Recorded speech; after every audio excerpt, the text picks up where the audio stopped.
ಗುರುಜಿ, ನೀವು ಹೇಳ್ತಿದ್ರಿ ಶ್ರಾವಣದ ಈ ಶನಿವಾರ 7 ಜನ್ಮದ ಕರ್ಮಗಳನ್ನ ಕಳಿಯತ್ತೆ ನಾವೇನಾದ್ರೂ ಭಿಕ್ಷೆಯನ್ನ ಎತ್ತಿದ್ರೆ ಅಂತ. ನಿಜಕ್ಕೂ ಕೆಲವ್ರು ಹೇಳ್ತಾರೆ, ಅಣಕಾಡ್ತಾರೆ, ಏನಂದ್ರೆ ನಾವ್ ಯಾಕಪ್ಪ ಭಿಕ್ಷೆ ಎತ್ತಬೇಕು ಅಂತ.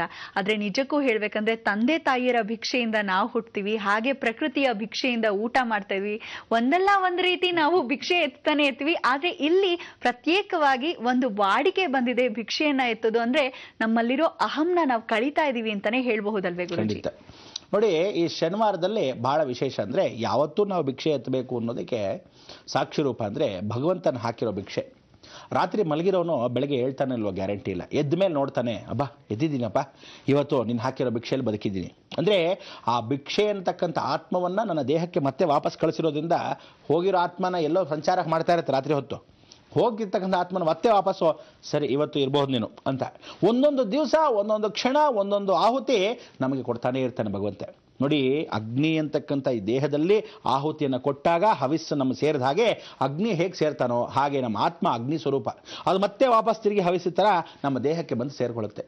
ಪಾಪ ಅದು ಎಷ್ಟು ಕರ್ಮಗಳನ್ನ ನೋಡಪ್ಪ, ನನ್ನ ಕೈಲಿ ತೊಡ್ಕೊಳಕ್ಕಾಗಲ್ಲ, ನಾನು ಹೋಗ್ತಿರ್ತೀನಿ ಅಂತ ಹೊರಟೋಗ್ಬೋದಾಯ್ತು ಆತ್ಮ. ಅದು ಹೋಗಲ್ಲ. ಯಾಕೆಂದರೆ ಒಳಗಡೆ ನಮ್ಮಲ್ಲೂ ಭಗವಂತ ಇರ್ತಾನೆ.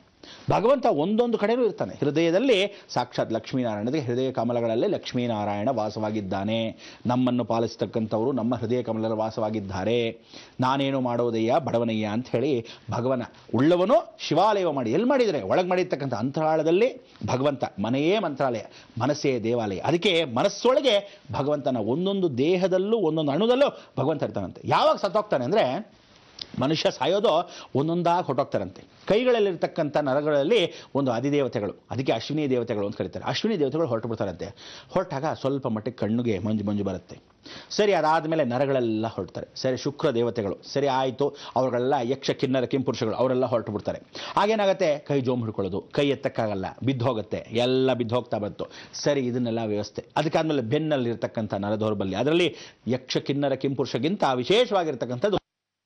ಅದಕ್ಕೆ ಸರ್ಪಲೋಕದಲ್ಲಿರ್ತಕ್ಕಂಥವ್ರು ಆ ಬೆನ್ನಿನ ಎಳಮೂಲೆಯಲ್ಲಿ ಕೂರ್ತಿರ್ತಾರೆ. ಅದಕ್ಕೆ ಸ್ಪೈನಲ್ ಕಾರ್ಡ್, ಅದಕ್ಕೆ ಹಾವಿನ ಸ್ವರೂಪದಲ್ಲಿ ಇರ್ತಕ್ಕಂಥ ಅವರೆಲ್ಲ ಹೊರಟು ಬಿಡ್ತಾರೆ. ಆಗ ನೀವು ಮಲ್ಕೊಂಡೇ ಬಿಡ್ತೀರಾ, ಅಂದರೆ ಬೆಡ್ ರಿಡನ್. ಸೊ ಅಲ್ಲಿಗೆ ಬೆಡ್ ರಿಡನ್ ಆದಾಗ ಒಂದೊಂದು ದೇವತೆಗಳು ಹೊರಡ್ತಾ ಇರ್ತಾರೆ. ಕೊನೆಯದಾಗ ಆಂಜನೇಯ ಹೇಳ್ತಾನೆ, ಹೊರಡೋಣ ಪರಮಾತ್ಮ ಬನ್ನಿ, ಇಲ್ಲಿ ನೀನೇ ಕೆಲಸ ಇಲ್ಲ ಅಂದಾಗ ಆತ್ಮನ ಬಿಟ್ಟು ಲಕ್ಷ್ಮೀನಾರಾಯಣ ಹೃದಯ ಕಮಲದಲ್ಲಿರ್ತಕ್ಕಂಥ ಆಂಜನೇಯ ನಾನು ಹೊರಟೆ ಅಂತ ಹೊರಡ್ತಾನೆ. ಗರುಡ ಎತ್ಕೊಂಡು ಬರ್ತಾ ಇರ್ತಾನೆ. ಅದಕ್ಕೆ ಆಂಜನೇಯನ ಮಾತು ಗರುಡ ಕೂಡ ಕೇಳ್ತಾನೆ. ಬರೀ ಹೊರಡೋಣ ಟೈಮ್ ಆಯಿತು ಅಂದಾಗ ವಾಯು, ಆ ವಾಯು ತತ್ವನೇ ಒಳಭಾಗದಲ್ಲಿ ಆತ್ಮ, ಅವನ್ನು ಯಾವಾಗಲೂ ಸುತ್ತಾ ಇದ್ರೇ ಆತ್ಮಕ್ಕೆ ಸಂರಕ್ಷಣೆ, ಆತ್ಮ ಸಂರಕ್ಷಣೆ ಅಂತ ಹೇಳಲ್ವಾ, ಆ ಸಂರಕ್ಷಣೆ ಕೊಡ್ತಕ್ಕಂಥ ಆಂಜನೇಯ. ಅದಕ್ಕೆ ಇವತ್ತು ಪವಮಾನ ಸೂಕ್ತದಲ್ಲಿ ಏನು ಹೇಳ್ತೀವಿ, ಪವಮಾನ ಯಂತ್ರವನ್ನು ನೋಡಿದಾಗ 8 ವಿಶೇಷವಾಗಿರ್ತಕ್ಕಂಥ ಆಂಜನೇಯ ಕಪಿಶ್ರೇಷ್ಠಗಳನ್ನ ಸುತ್ತಲೂ ನೋಡ್ಬೋದು. ಆ 8 ದಿಕ್ಕಲ್ಲಿರ್ತಕ್ಕಂಥ ನಕ್ಷತ್ರ ಸ್ವರೂಪದಲ್ಲಿ 6 ದಿಕ್ಕುಗಳು ನೋಡ್ಬೋದು. ಅದಕ್ಕೆ ಷಟ್ಕೋಣ, 6 ಮೂಲೆಗಳಿರ್ತಕ್ಕಂಥ ಷಟ್ಕೋಣವನ್ನು ರಕ್ಷಣೆ ಕೊಡ್ತಿರ್ತಾನಂತೆ. ಅದಕ್ಕೆ ಹೃದಯ ಭಾಗವನ್ನು ರಾಹು ಹೇಗೆ ನೋಡ್ಕೊತಾನೆ, ಅದಕ್ಕೆ ಆಂಜನೇಯ ಸ್ಮರಣೆ ಮಾಡ್ಕೊಳ್ಳಿ, ಪವಮಾನ ಹೋಮ ಮಾಡ್ಕೊಳ್ಳಿ, ಪವಮಾನ ಸೂಕ್ತ. ಅದಕ್ಕೆ ಶನಿವಾರ ಆಂಜನೇಯ ಆಗಿರೋದ್ರಿಂದ, ಚಿರಂಜೀವಿಗಳೆಲ್ಲ ಅವನು ಒಬ್ಬನಾಗಿರೋದ್ರಿಂದ ಆತ್ಮ ಸಂರಕ್ಷಣೆಯನ್ನು ನೀವು ಮಾಡ್ಕೋಬೇಕಾದ್ರೆ ಪ್ರತಿಪೂರ್ವಕವಾಗಿ ಹೇಳ್ತಾ ಇದ್ದೀನಿ, ದೇಹದಲ್ಲಿ ಭಗವಂತ ಇದ್ದಾನೆ ಅನ್ನೋದು ಇಂಪಾರ್ಟೆಂಟ್. ಹೊರಗಡೆ ದೇವರಿದ್ದಾನೆ ಅಲ್ಲ, ನಿಮ್ಮ ಮನೆ ಒಳಗೆ, ಆ ಮನೆ ಒಳಗೆ ಮನಸ್ಸೊಳಗೆ ಇರ್ತಕ್ಕಂಥ ದೇವಸ್ಥಾನವನ್ನು ನೀವು ದೇವಸ್ಥಾನ ಎಷ್ಟು ನೋಡ್ಕೋಬೇಕು ನೀವು. ಅದಕ್ಕೆ ದೇಹವನ್ನು ದಂಡಿಸಬೇಕು, ದೇಹವನ್ನು ನೋಡ್ಕೋಬೇಕು, ದೇವಾಲಯವನ್ನು ಲಕ್ಷಣವಾಗಿ ನೋಡ್ಕೊತಾ ಇರಬೇಕು. ಆವಾಗವಾಗ ಗುಡಿಸಿ ಸಾರಿಸು ಮಾಡಬೇಕು, ದೇಹವನ್ನು ಆಗಾಗ ನವರಂಧ್ರಗಳು ತೊಳ್ಕೋಬೇಕು, ದೇಹ ಶುಚಿರ್ಭೂತ ಪಡಿಸ್ಕೋಬೇಕು, ಪ್ರತಿದಿನ ಸ್ನಾನ ಮಾಡಬೇಕು, ದೇವಾಲಯ ತೊಳಿಬೇಕು, ಆತ್ಮ ಸಂಪ್ರೋಕ್ಷಣೆ ಒಳಭಾಗದಲ್ಲಿ ಗರ್ಭಗುಡಿಯಲ್ಲಿರ್ತಕ್ಕಂಥ ಮುಖಭಾವನೆಯಲ್ಲಿರ್ತಕ್ಕಂಥ ಆತ್ಮವನ್ನು ನಕ್ಷಣೆಯನ್ನು ನೋಡ್ಕೋಬೇಕು. ಇದೆಲ್ಲ ಭಗವಂತನ ಹೊರಭಾಗದಲ್ಲಿ ಹೋಗಬೇಡ ಅಂತ ನೋಡ್ಕೊಳ್ಳೋಕ್ಕೆ ಅವನು ಹಾಕಿರ್ತಕ್ಕಂಥ ಭಿಕ್ಷೆ. ಆ ಭಿಕ್ಷೆಯಲ್ಲಿ ಬದುಕ್ತಾ ಇದ್ದೀವಲ್ಲ, ಅಂಥ ಒಂದು ಭಿಕ್ಷೆಗಿಂತ ಈ ಭಿಕ್ಷೆ ಎತ್ತೋದೆ. ಇಂಥ ಒಂದು ದೇವಸ್ಥಾನ ಚೆನ್ನಾಗಿ ಜೀರ್ಣೋದ್ಧಾರ ಆಗಲಿ ಅಂದಾಗ ನಾವು ಫಂಡ್ಸ್ ಕೇಳ್ಕೊಂಬರ್ಬೇಕು. ಆ ಫಂಡ್ಸ್ ಅಂದರೆ ನೋಡಿ, ನಮ್ಮ ಮಠದಲ್ಲಿ ದುಡ್ಡಿಲ್ಲ, ಸ್ವಲ್ಪ ದಯವಿಟ್ಟು ಕೊಡಿ ಅನ್ನೋ ರೀತಿ ನಾವು ಆ ಭಿಕ್ಷೆಯನ್ನು ಬೇಡ್ಕೊಂಡು ಹೋದಾಗ ಕರ್ಮವನ್ನು ಕಳ್ಕೊಳ್ತಾ ಇದ್ದರೆ ದೇವಸ್ಥಾನ ಜೀರ್ಣೋದ್ಧಾರ ಆಗ್ತಾ ಇರುತ್ತಂತೆ. ಒಳ್ಳೆ ಎನರ್ಜಿ ಬರ್ತಾ ಇರುತ್ತಂತೆ ದೇಹದಲ್ಲಿ. ಈ ಎನರ್ಜಿ ಬರ್ತಾ ಬರ್ತಾ ಬರ್ತಾ ಏನಾಗುತ್ತೆ, ಕೊನೆ ದಿವಸದ ಈ ಭಿಕ್ಷೆಯನ್ನು ಬೇಡಿರ್ತಕ್ಕಂಥ ಎಲ್ಲ ಅಕ್ಕಿಯನ್ನು, ಅವ್ರು ಕೊಟ್ಟಿರ್ತಕ್ಕಂಥ ಬೆಲ್ಲವನ್ನು, ಆ ಕಾಣಿಕೆಯನ್ನು ಎಲ್ಲವನ್ನು ಸೇರಿಸಿ ಶ್ರೀನಿವಾಸನ ಪಾದಕ್ಕಿಟ್ಟು ನೈವೇದ್ಯವನ್ನು ಮಾಡಿ ಭಕ್ಷಭೋಜಗಳಾಗಿ ಎಲ್ಲರಿಗೂ ಹಂಚಬೇಕು. ಯಾವ ಬಡವರಿಗೆ ಹಂಚಿದಾಗ, ಯಾರಿಗಾದ್ರೂ ಊಟ ಹಾಕಿದಾಗ, 9 ಬ್ರಾಹ್ಮಣರಿಗೆ ಊಟ ಹಾಕಿದಾಗ ಸುಖ ಜೀವನ. ಅಂಥ ಒಂದು ಸಾಧನೆ ನೀನು ಮಾಡಬೇಕು ಅಂತ ಹೇಳ್ತಾನೆ. ಅದಕ್ಕೆ ಎಲ್ಲ ಸಾಧು ಸಂತರು ಇವತ್ತಿನ ದಿವಸ ತಿರುವಣ್ಣಾಮಲೆಯಲ್ಲಾಗಲಿ, ವಿಶೇಷವಾಗಿ ಕಾಶಿ ಕ್ಷೇತ್ರದಲ್ಲಾಗಲಿ, ಉಜ್ಜಯಿನಿಲಾಗಲಿ, ಮಹಾಕಾಳೇಶ್ವರನ ಕ್ಷೇತ್ರದಲ್ಲಾಗಲಿ, ನಾಸಿಕಲ್ಲಾಗಲಿ, ತ್ರಯಂಬಕೇಶ್ವರನ ದೇವಸ್ಥಾನದಲ್ಲಾಗಲಿ, ಇಲ್ಲ ಅರುಣಾಚಲೇಶ್ವರನ ದೇವಸ್ಥಾನದಲ್ಲಾಗಲಿ, ಹೀಗೆ ಜೀವನ ಇಡೀ ನಾವುಗಳು ಎಲ್ಲ ದೇವಸ್ಥಾನಗಳನ್ನು ಪುಣ್ಯಭೂಮಿಯಾಗಿ ಸಂಪಾದನೆ ಮಾಡಿರ್ತಕ್ಕ ಗಂಗೆ ಏನು ಮಾಡ್ತಾಳೆ, ಉತ್ತರಾಖಂಡದಲ್ಲಿ ಎಲ್ಲ ಶಿವಾಲಯಗಳನ್ನು ತೊಳಿತಾಳಂತೆ. ದಕ್ಷಿಣದಲ್ಲಿ ಯಾರನ್ನು ತೊಳಿತಾಳೆ?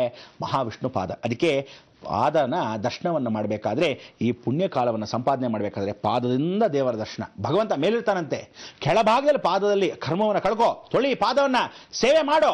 ಎಷ್ಟು ಸೇವೆನ ಮಾಡ್ತೀಯೋ ಮೇಲ್ಗಡೆ ಭಗವಂತನ ದರ್ಶನ ಆಗುತ್ತೆ. ಅದಕ್ಕೆ ಕರ್ಮಭೂಮಿ ಸೌತ್ ಇಂಡಿಯಾದಲ್ಲಿ ನಾವೆಲ್ಲರೂ ಏನು ಅಂದರೆ ದಕ್ಷಿಣ ಭಾರತದಲ್ಲಿ ಕರ್ಮ ಮಾಡಿದವನು ಅನುಭವಿಸಲೇಬೇಕು.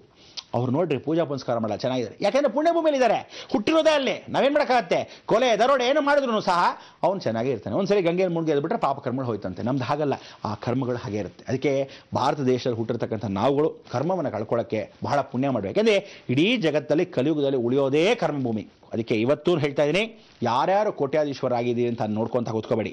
ರಿಸೆಷನ್ ಬಂತು ಅಂದರೆ ಪ್ರತಿಯೊಬ್ಬನು ಮನೆಗೆ ಹೋಗಬೇಕು, ಪ್ರತಿಯೊಬ್ಬನು ಚೊಂಬಿಡ್ಕೋಬೇಕು. ಅದಕ್ಕೆ ನೀವು ಆ ಕರ್ಮವನ್ನು ಇಟ್ಕೊಳ್ಳೋಕ್ಕೆ ಚೊಂಬು ತಗೊಂಡು ಅವ್ನು ಕಳಿಸೋ ಬದಲು ನಾವೇ ಚೊಂಬಿಡ್ಕೊಂಡು ಭಗವಂತ ಶನೇಶ್ವರ ಅಬ್ಬಬ್ಬಾ ನಿನ್ನ ದಿವಸ ಆ ಶ್ರೀಮನ್ನಾರಾಯಣಕ್ಕೆ ನಾನು ಚೊಂಬಿಡ್ಕೊಂಡು ಹೋದ್ರೆ ನಿಜವಾಗ್ಲೂ ನನಗೆ 3 ನಾಮ ಇನ್ನೊಬ್ಬನ ಹಾಕೋ ಬದಲು ನಾನೇ ಹಾಕೊಂಡ್ಬಿಡ್ತೀನಿ. ಲಕ್ಷ್ಮಣವಾಗಿ 2 ಬಿಳಿ 1 ಕೆಂಪು ಅಂದಾಗ ಭಗವಂತ ಏನಂತಾನೆ, ಓಹೋ ಕರ್ಮಾನುಸಾರಕ್ಕೆ ಒಳ್ಳೇದಾಗ್ಲಿ, ಯೋಚನೆ ಮಾಡಬೇಡ, ಪರಿಪೂರ್ಣ ಅನುಗ್ರಹ ನಾನು ಕೊಡ್ತೀನಿ. ಎಂದಿಗೂ ನೀನು ನನ್ನ ಕಾಲು ಪಾದ ತೊಳೆದಿರೋದ್ರಿಂದ ನಿನಗೆ ಪುಣ್ಯವನ್ನು ಲಭಿಸ್ತೀನಿ ಈ ಒಂದು ಶ್ರಾವಣ ಮಾಸದಲ್ಲಿ ಅಂತಾನೆ. ಸಂತೋಷನಾ? ಬಹಳ ಸಂತೋಷ. ಇನ್ನಷ್ಟು ಮಾತಾಡೋಣ, ಕೂತ್ಕೊಂಡಿರಿ, ಬಂದೆ.